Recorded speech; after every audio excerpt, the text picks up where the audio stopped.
I was going to keep my jacket on as a prop, but then I forgot about this. But I do actually wear now on my lapel a fish.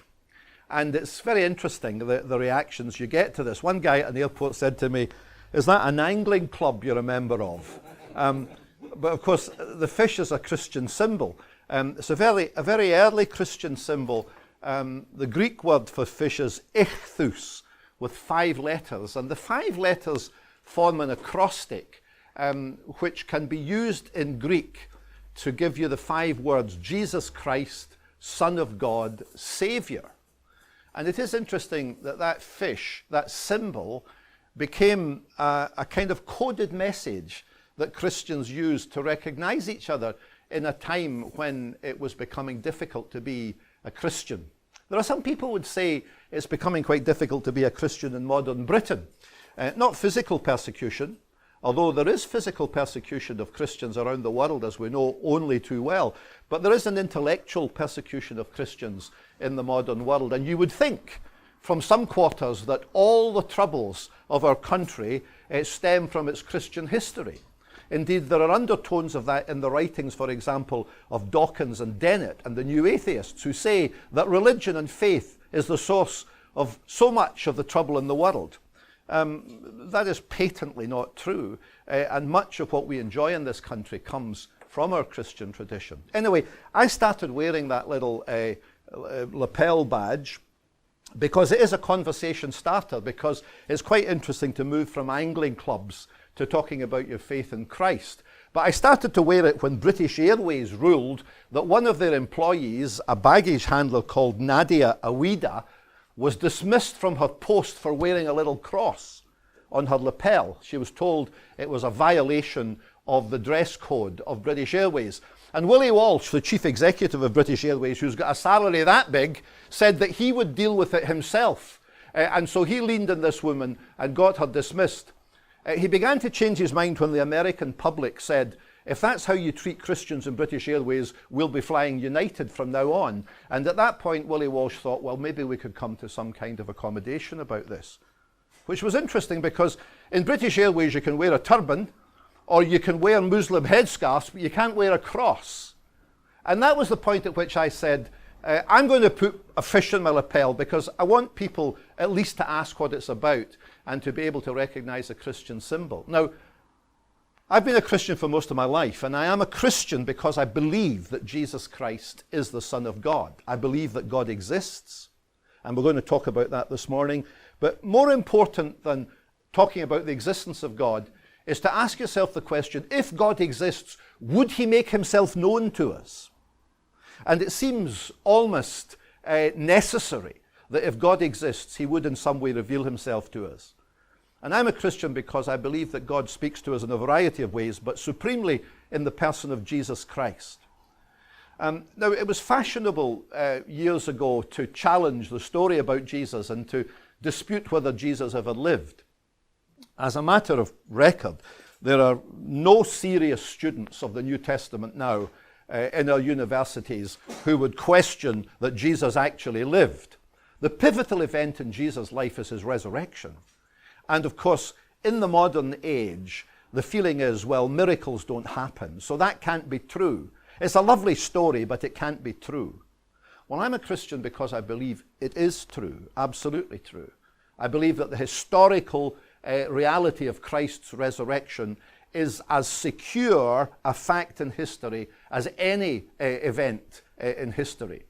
Of course, this is disputed by the new atheists, who would appeal to, for example, the Scottish philosopher David Hume, and who would say, well, Hume's view is miracles can't happen because they are a violation of natural law. But of course that's ridiculous, because a miracle is a violation of natural law. And if you rule out miracles because they violate natural law, then what you're really doing is you're adopting a worldview which says there is nothing beyond natural law. And this ultimately becomes a worldview issue. It's more a debate about the view we have of how things are, rather than whether something is historically reliable or not. If you believe that there is nothing beyond the material, that we're just all material, we live and we die and that's it, and there can be nothing beyond that, then of course you've ruled out miracles as a matter of philosophy, as a matter of worldview, not as a matter of evidence.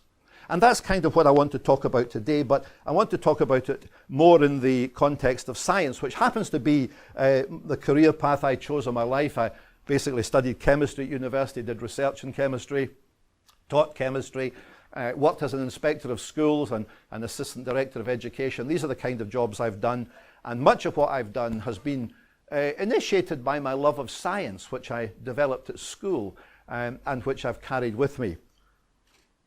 I sometimes say to people that I consider myself, I was born in 1945, I consider myself to have been born in a golden age. And it's an age that's been largely shaped by the advances of science. And these are indisputable. Probably half of us here this morning wouldn't be here if it hadn't been for antibiotics, for example. And you think of all the things that we take for granted, from our motor cars to our software and our PCs. And there's no disputing that science has hugely shaped the modern world. But it's also shaped the way people think about the world and think about fundamental questions. And you might be interested that this is part of a recent survey of religious experience in Scotland, done by a research organisation called Barna, an American organisation who have actually not conducted a survey outside of the US until now. And they've done this survey about Christianity in Scotland. The picture is pretty mixed, as you would imagine. The decline in church going and the rise of secularism and unbelief are just all the kind of things that you would expect. But I was intrigued by this particular finding when a number of people were given descriptions of Christian faith, given a whole range of statements about Christian faith, and asked to say whether they were accurate or not. It's really interesting that the one that comes out first in the list is that Christianity is not compatible with science, 23%.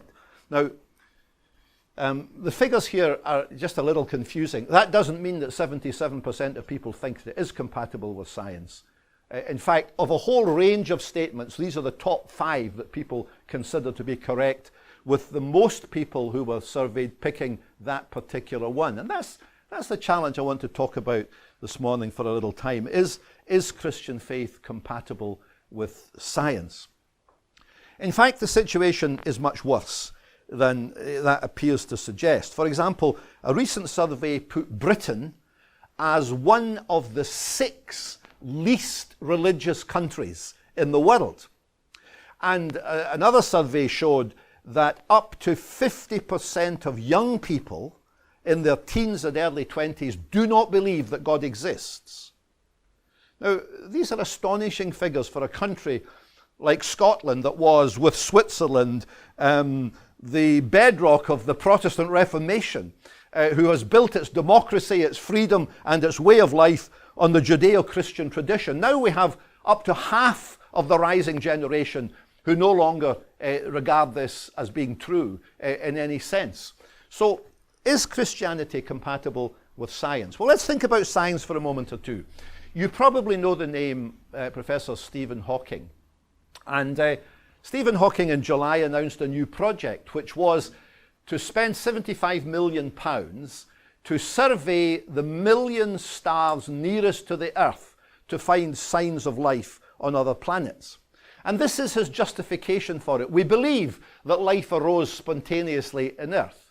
So, in an infinite universe, there must be other occurrences of life.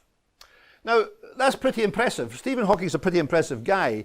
He's a professor at Cambridge University. He actually occupies the seat, the chair that was once filled by Sir Isaac Newton, one of the great pioneers of modern science. And so Stephen Hawking believes that life arose spontaneously on Earth. Please notice the use of the word. You see, he hasn't demonstrated that life began spontaneously on Earth. In fact, all the evidence suggests that life couldn't possibly arise spontaneously.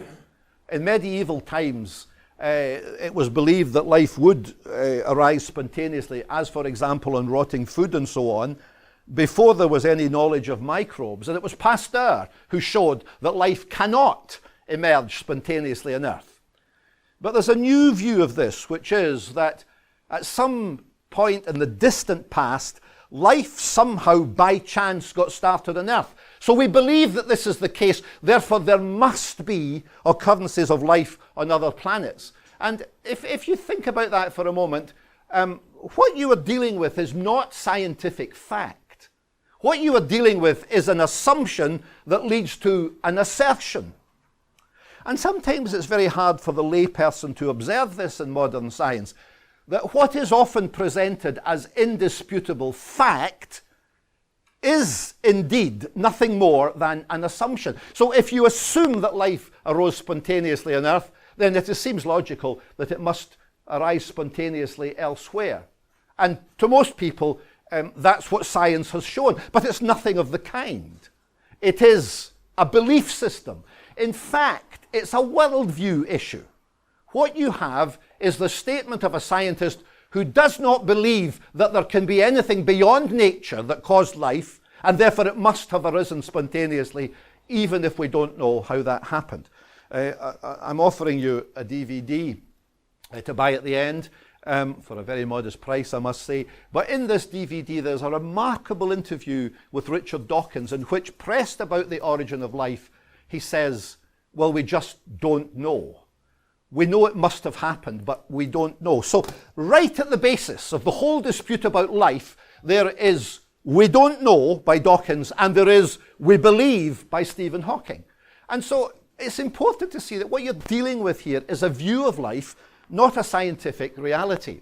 And in fact, if you look more carefully at what some other scientists say, and they don't come more impressive than Lord Rees, the astronomer royal, writing in the Daily Telegraph earlier this year, he said, "We know how simple life evolved into our present biosphere."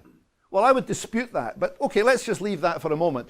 But we don't know how the first life was generated from a soup of chemicals.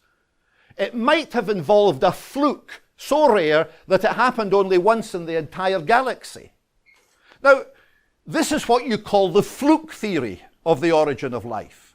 And one of the things I would like to challenge you to think about this morning is, would you prefer the fluke theory to the design theory?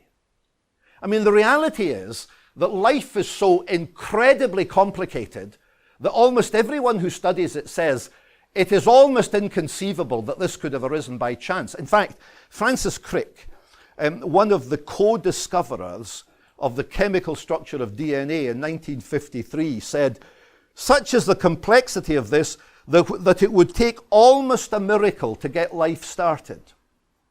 So he didn't go for the fluke, he goes for the miracle, but then says, this is why I think it's possible that life began on this planet because it was seeded from some other planet.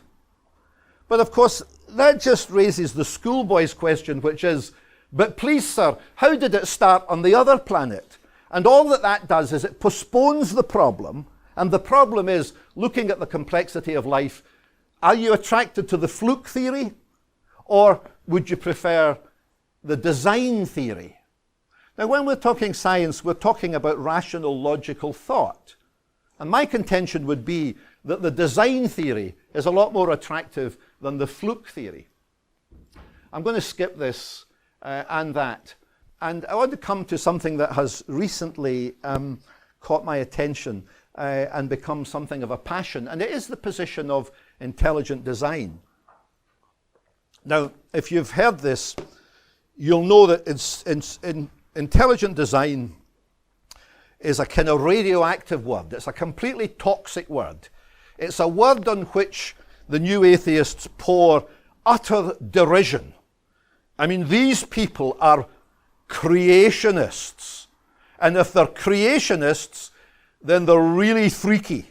These guys believe that God created life. You don't want to get and mess with that kind of nonsense, is the approach to this.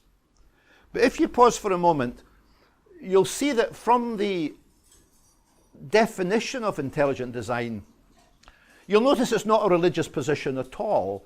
It is actually a position that's based on the scientific data. And it says simply that certain features of the universe and of living things are best explained by an intelligent cause. So intelligent design is not about some kind of zany biblical interpretation that's pushed in on top of the scientific data. I mean, there's a whole debate around the origin of life and the interpretation of Genesis. But intelligent design is not that debate. Intelligent design is the debate. Does the data suggest that there is at work an intelligent cause and not an undirected process such as natural selection? Now, I don't know if you have this coffee table in your house. You could buy it in IKEA. I'm not quite sure why you'd want it, but there it is. But you know, one of the interesting things about design is that we instinctively recognize design without thinking about it.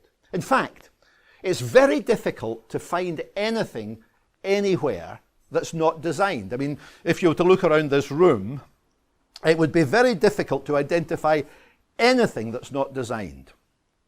One thing you might find is the wastebasket in the kitchen there with the remains of our meal this morning.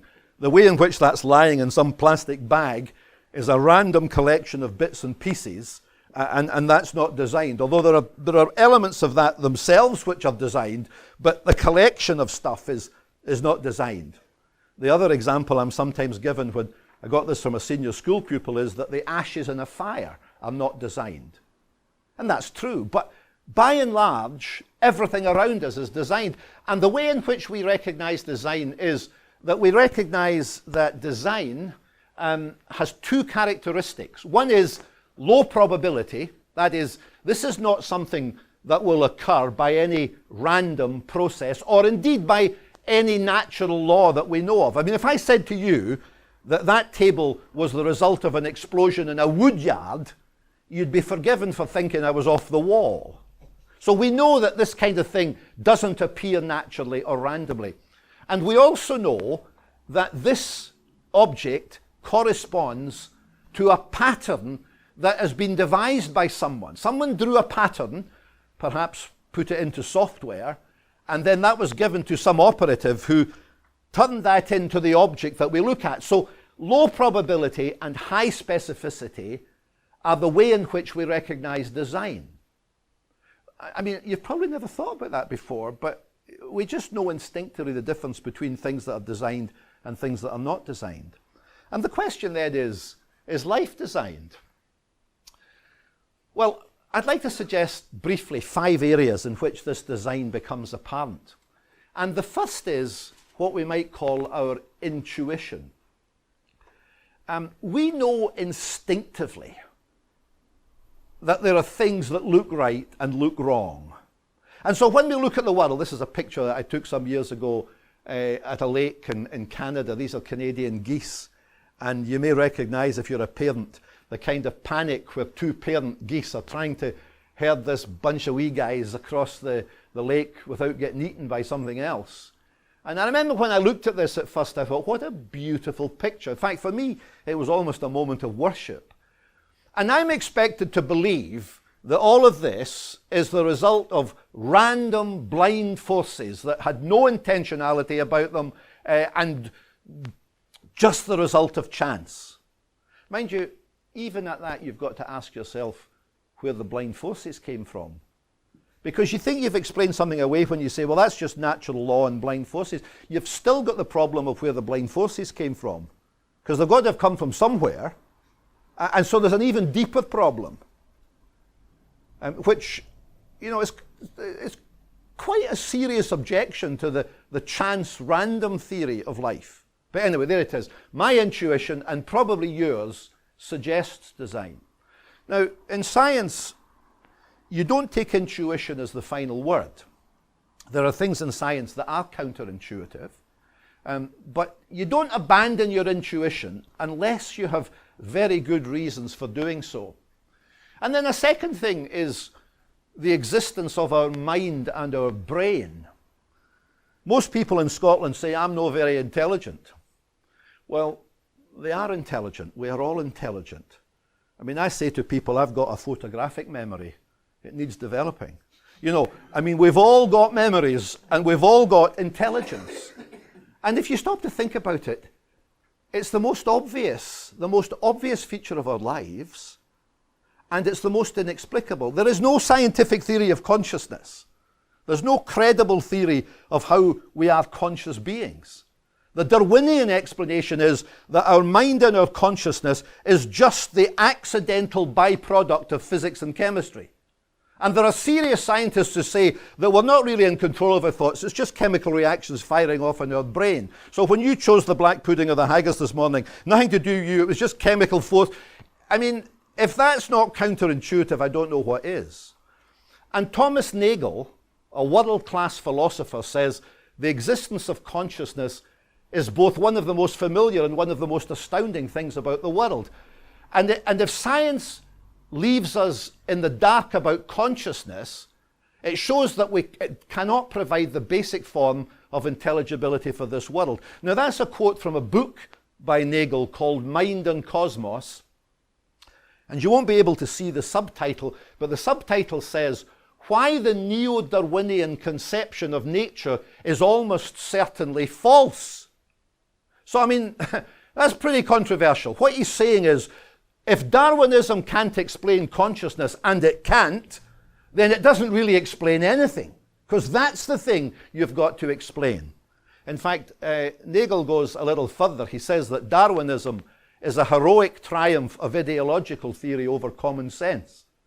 Now, the interesting thing about Nagel is that he's an atheist.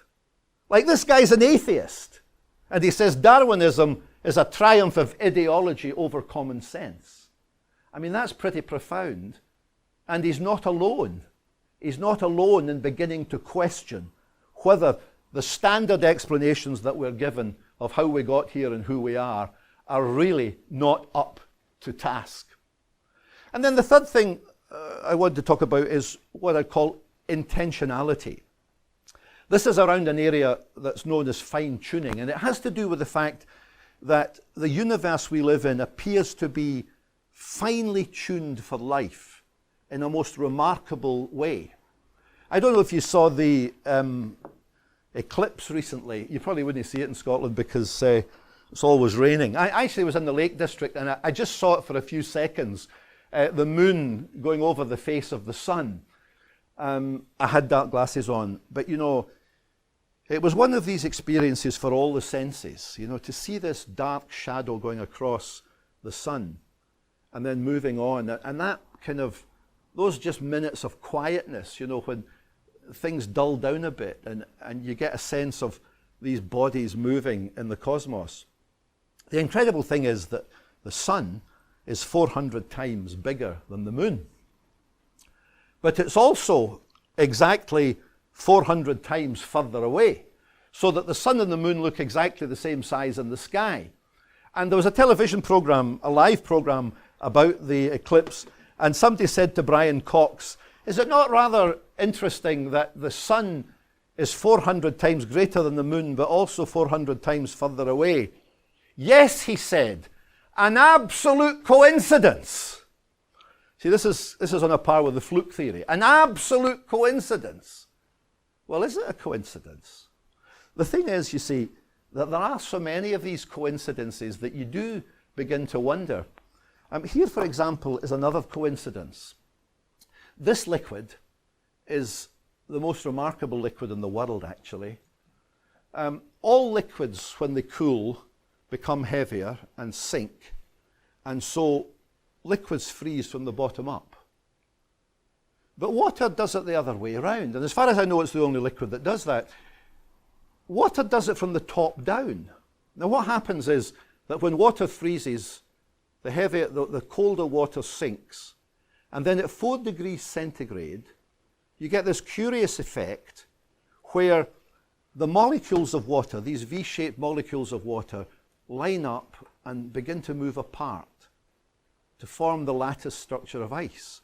And this means that from 4 degrees down, the water becomes lighter, and it rises to the surface, and the water freezes on the top, from the top down. Now, is that just another Brian Cox coincidence? If you ask the frog and the fish, the frogs and the fishes, if what they think about it, you know, if they could talk, you know, they'd be all in favour of it, you see, because if it froze from the bottom up, they'd be lying on the top with their feet in the air, and they wouldn't be there the next season to do it all over again. You see, is that just a coincidence that water would freeze from the top down? Well, the thing is, it might be, but there are just so many of these coincidences that the case begins to build up, that there's an intentionality here. Fred Hoyle, a cosmologist, not as far as I know a professing Christian, said, a common sense interpretation of the data suggests that a super intellect has monkeyed with the physics as well as with the chemistry and the biology. Now, I don't know what theologians would make with monkeyed with, but there's a kind of coincidence here. In fact, he's saying that there's something about this that really is impressive and demands some sort of answer.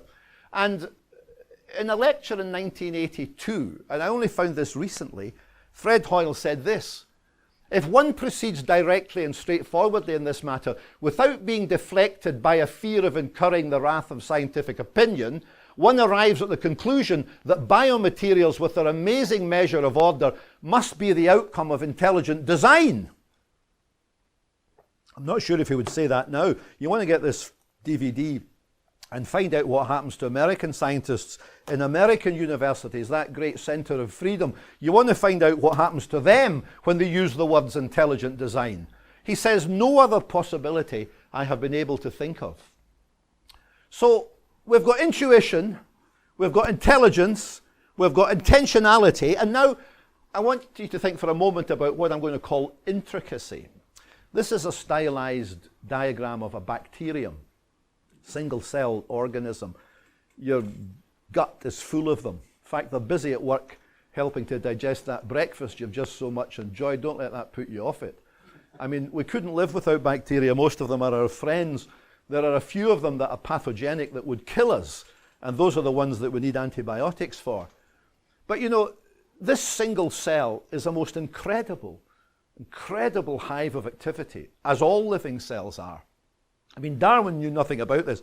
He thought it was just a little blob of protoplasm that could come together in a warm pool. One of the great secrets of the modern world is that every single living cell is like a city. There's all kinds of activity go on in this living cell, and all of these systems are intricately integrated with each other. But the one I want to look at is one that comes at the rear of the organism, or at the base of what we might loosely call a tail. This is known as the bacterial flagellum, the bacterial tail. And when you look at this under an electron microscope, there's the bacterium there, and there are sometimes several of these little hair-like structures, but when you magnify this, and this is a stylized diagram, this here is the cell wall, and this is the join of the tail to the cell wall, you find that there are about 30 different moving protein parts. And this tail will revolve at speeds of up to 100,000 revs per minute and can alter direction on quarter of a turn. I mean, this is a bioengineering marvel. And what scientists have noticed is that if you take away any one of the 30 parts, it doesn't work. Which immediately poses a problem for evolution, because evolution has got to explain how you went from nothing to a bacterium with a 30-part moving outboard motor where all the parts need to be present before it works. So that's an incredible challenge for a blind evolutionary process. But I mean, any engineer looking at that would say, well, and it was Michael Behe, the American biochemist, who when he first saw this said, "Jings, that's an outboard motor." And that was the thing that led him to question the Darwinian theory that he had learned at university and in postgraduate school. And he wrote a book about it called Darwin's Black Box. And he's been blackballed ever since. But he's still at it. And his critics have not been able to overthrow his argument. You don't get that kind of thing by random processes. And in fact, that's only one of thousands of systems that characterize living things like ourselves. In fact, it's much worse than just an outboard motor, because in the bacterial cell, you've first of all got the instructions in the DNA that code for building this. And then you've got all the chemical processes between the DNA and the bacterial flagellum that look like integrated circuits. So you've not only got this, but you've got the instructions for it, and you've got all the intermediate processes that lead to this. Why do we allow ourselves to believe that this could be the product of blind chance forces? Well, that's the view. And yet, if you stand back and think about it, it doesn't seem at all credible. And that brings me to my last point, and that is to come to information in the genetic code. I've talked about intuition, I've talked about intelligence, I've talked about intentionality, I've talked about intricacy, and they say all good sermons have 3 points. Well, mine's got 5. So we come to information. Now, if ever there was a challenge to the naturalistic view of life, this is it. This is a strand of DNA. You perhaps can't see it in the light, but there's this double helical chemical structure elucidated by Crick and Watson, 1953, one of the great chemical discoveries of the modern world. I had the pleasure of listening to James Watson lecture at Glasgow University in the 1960s, talking about the chemical structure of DNA and how they worked it out, and it's an incredible story if you ever get the chance to read it. James Watson, I think, was what we might call in the west of Scotland a bit of a chancer. I mean, he didn't actually do a lot of experimental work, but he read everybody else's work, and he spotted what other people didn't see. He spotted that the X-ray crystallography pictures and so on pointed to a double helix, and between Crick and Watson at Cambridge, they worked it out, and they were absolutely correct. Breathtaking discovery. And everybody knows about DNA. Even the police know about it, you know, so you just be careful what you do when you leave here, because it's very hard to go anywhere without leaving some of your DNA after you. Incredible stuff. But there's a deeper mystery about DNA. The deeper mystery about DNA is that DNA is not just chemistry, it's software, because it carries information. And in the stem of DNA are these base pairs, as they're called, not letters as they are here, but cytosine, guanine, thymine, adenine. These 4 chemical units that are broadly similar, but just slightly different. And it's the arrangement of these within the spine of DNA that carries the genetic information. DNA carries digital code that's more complicated than the software in that computer. Bill Gates has said that DNA, the software in DNA, is more sophisticated than all the programs that we've developed at Microsoft. That's an incredible statement if you think about it. And you might ask yourself the question, how does Bill Gates program his computers? Well, I'll tell you how he doesn't do it. He doesn't do it by opening the windows and letting the weather blow through and hope that random processes will program it. He employs intelligent engineers who use their minds to develop binary software, ones and zeros. And we don't even think about the sophistication of these machines. We complain when they're not fast enough. Fast enough! It's incredible that it does anything at all. And yet when you come to DNA, you're looking not at binary code, but you're looking at quaternary code. 4 units that carry all the information that build human beings. You know, if you think about this for a moment, you and I began our lives as a single cell in our mother's womb, a single cell. And in that single cell, in the nucleus of that single cell, was this double strand of DNA, which if you unwound it and joined the 2 bits together, don't try this at home, it's bad for your health. If you joined it together, you'd get roughly 6 feet of DNA. And on that DNA is carried digitally the information that built you and built me. So the profound mystery about this is, where does that come from? Now, it is a scientific question to which there is a scientific answer. And the scientific answer is, in all our experience, functional information, whether it's in computers or in books or in DVDs, all information is the product of intelligent mind. If I take a pen and just make marks everywhere, I don't convey information. But when I write letters that become words that you can recognize, I am conveying what's in my mind onto the substrate, which is paper. And what we are looking at in DNA is the most incredible example of this. And the conclusion that legitimately, scientifically, you could draw from this is that this is the product of an intelligent mind. Francis, I've forgotten his name, Francis Collins, the leader of the Human Genome Project in the US, is a Christian, and he's written a book about DNA, and he calls it The Language of God. I'd like you to think about DNA for the rest of the day. You know, your body and my body contains roughly 100 trillion cells. 100 trillion, it's a big number, that. That's about roughly 100 times the British national debt. I mean, that's a really big number. You know, you're thinking about austerity, just think about that.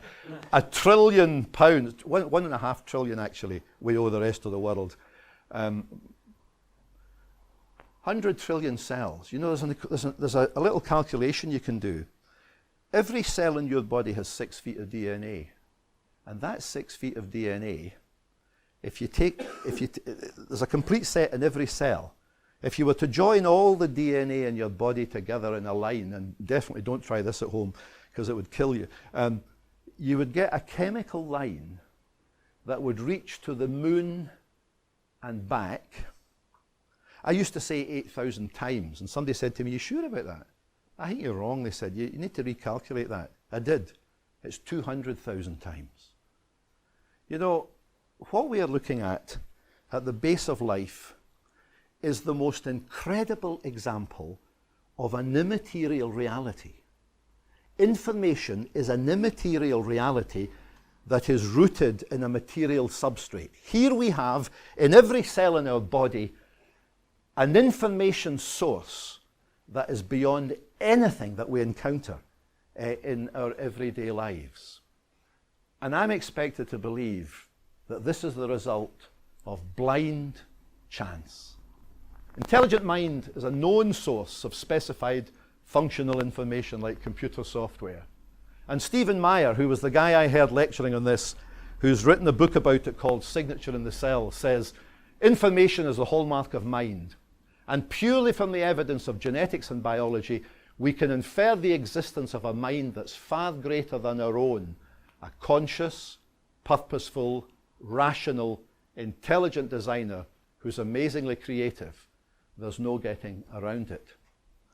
Now, that's why, as a student of science, I have no difficulty with Christian faith. I mean, it seems intuitive to me and obvious that God exists. The Bible says that God has made his existence plain in nature. You don't need to know about bacterial flagellums and DNA, and you don't even need to know about cosmology and and intelligence. You just need to look around you. And within us, there's a sense that God is there. But what science has done is that science has made it actually more obvious. The idea that science has made this implausible is ridiculous. Science, and what we know about science, has made the existence of God all the more obvious. In fact, the Bible says that if we don't recognize this, we are without excuse. And I finish where I started. You see, if God exists, and he does, surely he would make himself known to us.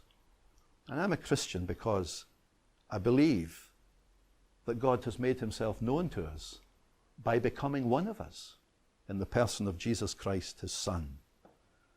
When I was younger, I committed myself to Christ as my Lord and my Savior, and I've tried in my life to follow him. In the light of what I've said to you today, I would invite you to do the same. Thank you so much for listening so well. God bless you.